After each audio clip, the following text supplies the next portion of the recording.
Ah, Sony, you'll never amount to anything.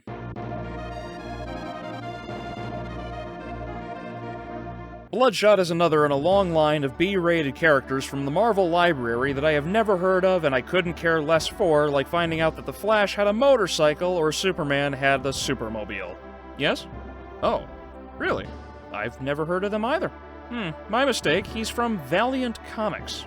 Not like it matters. Now let's move on from useless information and corral back to a useless movie. Bloodshot stars Vin the Iron Giant Diesel as the titular nigh unstoppable anti-hero or hero, depending on the mood of the film. He plays as Ray Garrison, who was once a soldier in the military who killed, presumably, a few members of Goatfuckers International but ended up getting killed back. Soon enough, his body is recovered and he is put back together by Guy Pearce's Dr. What's-His-Face. He replaces all of the blood in Ray's body with nanobots. This allows him to tank any and all damage as though the Grim Reaper took the day off. There's so many random odd things happening that I just don't care for throughout this film. As mentioned a moment ago, Ray can tank anything you throw at him. Hell, he can brush off a grenade round better than the T-1000. Though earlier in the film, there is a moment when Dr. Don't Remember His Name cuts Ray's hand and he recoils in pain. Accompanied by this reaction is his limited power source. So if Ray pushes himself too far, the nanobots will run out of power like they were running on Energizer batteries. These are reasonable limitations, right? Wrong. Bloodshot cares for these rules like Batman cares about criminals. Despite being plugged with more bullets than Stoneman Douglas, this doesn't slow Ray down in the slightest, and the script forgets that moment of pain Ray felt. Probably because you can't do cool action scenes and be a total bitch at the same time. Not like he couldn't have dodged with all the slow motion. The action scenes are slowed down so much that even the Wachowskis were asking for the movie to speed it up. Oh, and one more pathetic gripe. There is a workout scene where Ray is doing curls,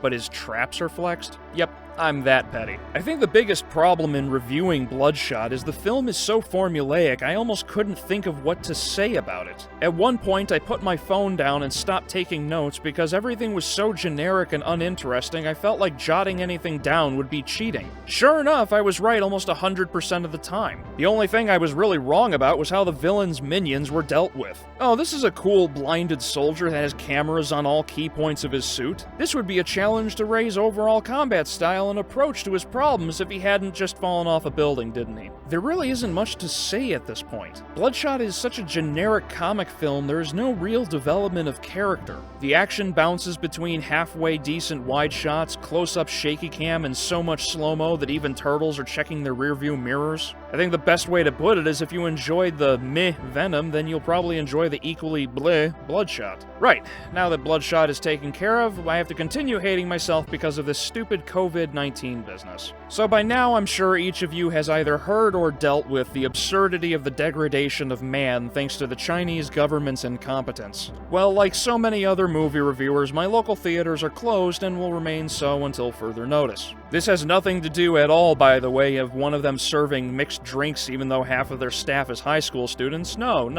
totally not at all. Yeah, I live in that kind of town. This doesn't mean I am going to stop, of course. I have to finish my Mega Man 1 review already and then get started on Castlevania. So there will be content, just not new movies for a short while, I think. So bear with me as I try to maintain some form of schedule and try to keep to Wednesdays from now on for uploads. Now excuse me while I go and elbow drop somebody's grandmother for the last roll of toilet paper at Walmart. Thank you for watching. I hope you enjoyed, and if you did, please like, share, and subscribe for more weekly reviews, and I'll see you next week.